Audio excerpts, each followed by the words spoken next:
அணுகுடுக்கிற அந்த மக்கள் என்ன சொல்றாங்கன்னா, அந்த இடத்துல வந்து விவசாயத்தை பாதிக்கிற மாதிரி எந்த இது திமுக காரங்க யாரும் வந்து ஓட்டு கூட கேட்க முடியாது, உள்ள விட மாட்டோம் நாங்க.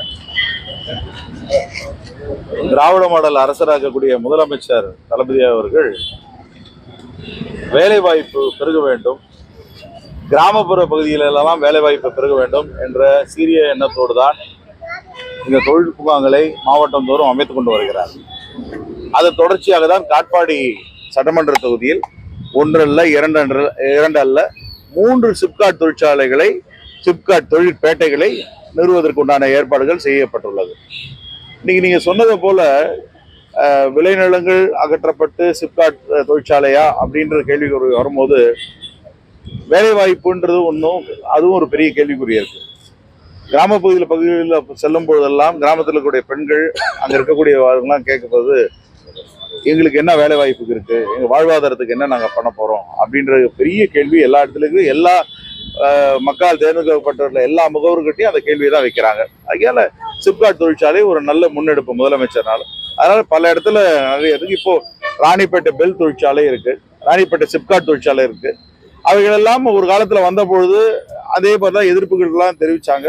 ஆனா அவர்களுக்கெல்லாம் தேவையான அந்த என்ன சொல்றது அந்த காம்பன்சேஷன் கொடுக்கப்பட்டு அவங்களுக்கு மாற்று இடங்களோ அல்லது அதே சிப்காட் தொழிற்சாலையில வேலை வாய்ப்புகளோ வழங்கப்பட நல்ல திட்டங்கள் எல்லாம் முதலமைச்சர் வைத்துள்ளார்.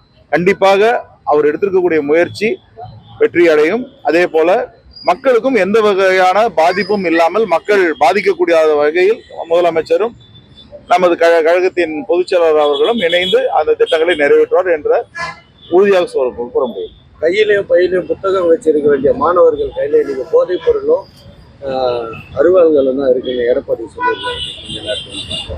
இது அவருடைய கருத்து வந்து ஏதோ நேற்று சாயந்தரம் தான் இது புதுசா புத்தகத்தெல்லாம் கீழே போட்டுட்டு கையில கத்தி எடுத்துக்கிட்டு நேற்று ராத்திரி 12 மணில இருந்து வெளியே போக்கிக்கு விடிய காலையில வந்து அந்த பழையதெல்லாம் கொளுத்துவாங்களா அந்த மாதிரி வந்துட்டுதான் அவர் நினைச்சிட்டு இருக்காரு. அப்படி கிடையாது. இது வந்து புத்தகம்ன்றது வந்து ஆதி காலத்துல இருந்து புத்தகத்தை படிக்க வேண்டும் என்று எல்லா கல்வியாளர்களும் எல்லா சாதனையாளர்களும் கூறக்கூடிய ஒரு விஷயம்தான்.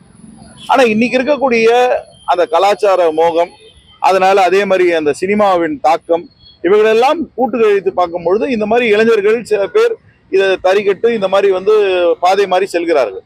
அதற்காக அரசாங்கத்தை ஒட்டுமொத்தமாக அவர் இது மாதிரி குறை சொல்வது ஏற்புடையது அல்ல. முதலமைச்சர் அறிவு சார்ந்த திருவிழா நடத்துகிறார். அதே போல ஒவ்வொரு இடத்துலயும் வந்து டிஸ்ட்ரிக்ட்ல இடத்துல ஹெட் குவார்டர்ஸ்ல எல்லாம் வந்து புத்தக திருவிழா நடத்திட்டு இருக்கிறாரு, கலை திருவிழா நடத்திட்டு இருக்காரு.